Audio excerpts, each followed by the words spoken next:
Hello students. तो आज हम 12वीं कक्षा की राजनीति विज्ञान विषय के दूसरे अध्याय एक दल की प्रभुत्व का दौर का दूसरा भाग पार्ट 2 करेंगे।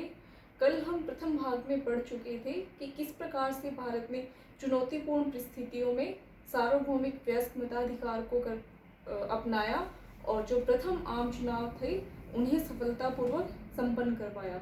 तो अब हम देखेंगे भारत में मतदान के बदलते तरीके कि किस प्रकार 1952 से लेकर के आज तक भारत में मतदान के तरीकों में बदलाव आया है।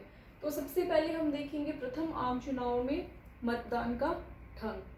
तो जब प्रथम आम चुनाव करवाए गए थे उस समय भारत की 85% जो मतदाता जनसंख्या थी वो अशिक्षित थी। 17 करोड़ में से 85% जो वोटर्स थे वो अनपढ़ थे, उन्हें पढ़ना लिखना नहीं आता था।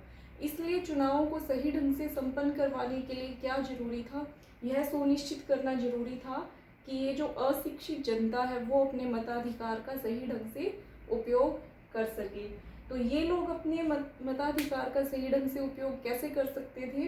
चुनाव चिन्ह के माध्यम से, जहाँ पर इन्हें कुछ पढ़ना या लिखना ना पड़े। तो इसके समाधान के लिए क्या किया गया? प्रत्येक मतदान केंद्र पर हर प्रत्याशी के लिए एक अलग मतपेटी रखी गई। यानी कि अगर एक मतदान केंद्र पर 10 कैंडिडेट्स चुनाव में खड़े हैं, 10 उम्मीदवार हैं, तो 10 मतपेटियां रखी गई। और फिर उन मतपेटियों के अंदर और बाहर, यानी कि उनके अंदर भी और बाहर भी प्रत्याशी का नाम, चुनाव चिन्ह, निर्वाचन क्षेत्र और नंबर व मतदान केंद्र नंबर इनके ऊपर छापे गए ताकि किसी प्रकार की गड़बड़ी की कोई आशंका ना रहे। फिर पेटी पर चुनाव चिन्ह देखकर जो मतदाता थे उन्हें मतदान करना था, क्योंकि चाहे कोई व्यक्ति पढ़ा लिखा है या नहीं, वो चुनाव चिन्ह देखकर ये पहचान कर सकता था कि ये उसका पसंदीदा उम्मीदवार है जिसे उसको वोट करना है। फिर जो उनको बैलेट पेपर दिया गया था वो उस बैलेट पेपर को उस मतपेटी के अंदर डाल देते थे। तो उस समय प्रथम आम चुनाव में इस प्रकार की जो 20 लाख मतपेटियां, 20 लाख स्टील के बक्से या मतपेटियां यूज की गई थी। और जैसा कि हम पहले भी कल प्रथम भाग में चर्चा कर चुके हैं कि प्रथम आम चुनाव के समय लोकसभा और विधानसभा चुनाव साथ साथ करवाए गए थे, तो मतदाताओं को 2-2 बैलेट पेपर एक साथ दिए गए थे और वो उन्हें अपने पसंदीदा उम्मीदवारों की पेटियों में डालने थे। तो चुनाव संपन्न होने के बाद जो प्रत्याशी या फिर जो प्रत्याशी का प्रतिनिधि है उनके सामने मतपेटी को सील बंद कर दिया जाता था, यानी कि उनको बंद करके उन पर सील लगा दी जाती थी और फिर वो निर्वाचन अधिकारी को मतपेटी जमा करवा दी जाती थी। और मतगणना के समय मतपेटी को प्रत्याशी और प्रतिनिधि या फिर उसके प्रतिनिधि के सामने ही खोला जाता था और फिर उनकी मतपेटियों में जितनी पर्चियां या जितने बैलेट पेपर आए हुए हैं उनकी गणना की जाती थी। तो इस गणना में फिर जिस प्रत्याशी के पास सबसे अधिक संख्या में पर्चियां मिलती थी उसको सफल उम्मीदवार घोषित कर दिया जाता था। तो भारत ने ये फर्स्ट पास्ट पोस्ट सिस्टम अपनाया था, यानी कि जो सर्वाधिक मत प्राप्त करने वाला प्रत्याशी होगा वो विजयी होगा। भले ही कुल जो मतदान है वो कम हुआ हो सकता है 50% से भी कम लोगों ने मतदान किया हो, लेकिन उसमें से भी जिस प्रत्याशी को सबसे ज़्यादा वोट मिले हैं वही विजयी माना जाएगा। 1957 के दूसरे आम चुनाव में भी इसी विधि के द्वारा मतदान करवाया गया था। तो अब हम देखेंगे तीसरे चुनाव में कौन सी विधि के द्वारा मतदान हुआ। तो अब हम देखेंगे तीसरे आम चुनाव में मतदान का ढंग कैसा था। तीसरे आम चुनाव कब हुए थे? 1962 में। तो 1962 में मतदान का तरीका बदला गया। जैसे कि पहले जो तरीका था उसमें हर प्रत्याशी के लिए अलग अलग मतपत्र बनाए जाते थे, अलग अलग मतपेटियां रखी जाती थी, लेकिन अब एक ही मतपत्र, एक ही बैलेट पेपर छापा गया और इस पर क्या किया गया? सभी प्रत्याशियों के नाम छाप दिए गए उनके चुनाव चिन्ह के साथ। और फिर मतदाता क्या करेगा, वो अपनी पसंद के चुनाव चिन्ह पर मोहर लगाता था।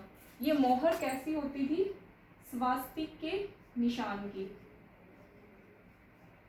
यानी कि मतदाताओं को ये मोहर दे दी जाती थी जो कि वो वोट डालते समय लगा देते थे। जिस प्रत्याशी को उन्हें वोट देना था उसके चुनाव चिन्ह के ऊपर वो ये मोहर लगा देते थे। और अब एक ही मतपेटी प्रयुक्त की गई। पहले जैसे कि हमने पढ़ा था कि हर प्रत्याशी के लिए अलग अलग मतपेटी रखी गई थी, तो अब एक ही मतपेटी में ये सारे इनको बैलेट पेपर डालने थे। और मतदान के बाद फिर प्रत्याशी या उसके प्रतिनिधि के सामने मतपेटी को सील कर दिया जाता था। और जब मतगणना की जानी होती थी तब मतपेटी की सील खोलकर जो मतपत्रों पर मोहरें लगी होती थी उनके अनुसार उनको मतपत्रों को अलग अलग कर लिया जाता था। यानी कि एक चुनाव चिन्ह के सामने लगी हुई मोहरों के अनुसार इनको मतपत्रों को अलग अलग कर लिया जाता था और फिर मतपत्रों की गिनती की जाती थी और सर्वाधिक मत प्राप्त करता प्रत्याशी को विजयी घोषित कर दिया जाता था। तो भारत में इस विधि का लगभग 40 वर्षों तक प्रयोग किया जाता रहा।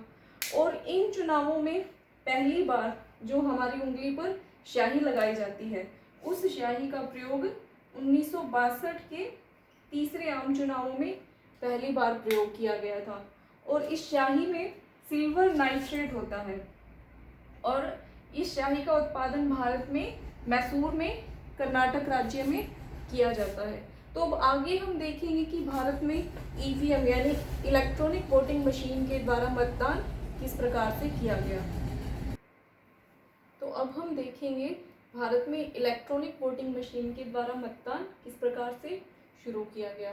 तो भारत में सबसे पहले 1999 में 13वीं लोकसभा के चुनावों में प्रैक्टिकल तौर पर ईवीएम मशीन का 46 संसदीय क्षेत्रों में प्रयोग किया गया था और ये प्रयोग अत्यधिक सफल रहा। तो इसके बाद से हमने इसे दूसरे देशों में भी अपना लिया।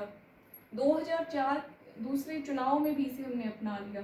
2004 के बाद से इसे हम सभी चुनावों में, लोकसभा और विधानसभा के चुनावों में प्रयोग करते आ रहे हैं।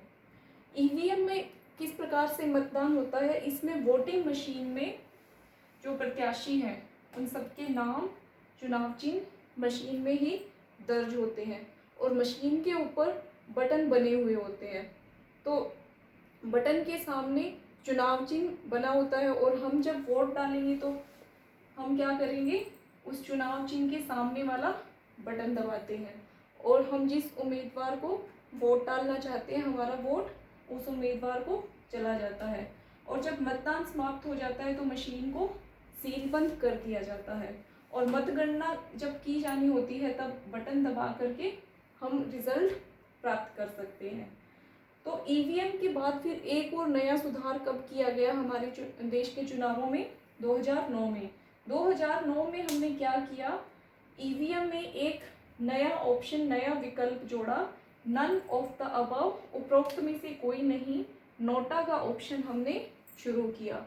तो ये जो नोटा का ऑप्शन है हमारे देश में सबसे पहले छत्तीसगढ़ राज्य में शुरू किया गया था ट्रायल के तौर पर।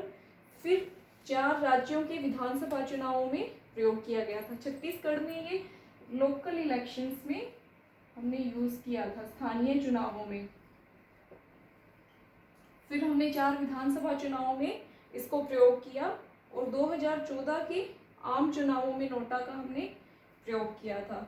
2018 में नोटा के ऊपर सर्वोच्च न्यायालय ने एक फैसला दिया था जिसमें सर्वोच्च न्यायालय ने कहा था कि यदि नोटा को अधिकतम वोट मिलते हैं तो फिर से चुनाव करवाए जाएंगे, लेकिन यदि दूसरी बार चुनाव करवाए जाने पर भी नोटा को ही अधिकतम वोट मिलते हैं तो हम नोटा के बाद जिस उम्मीदवार को सबसे ज़्यादा वोट मिले हैं उसे विजयी घोषित कर देंगे।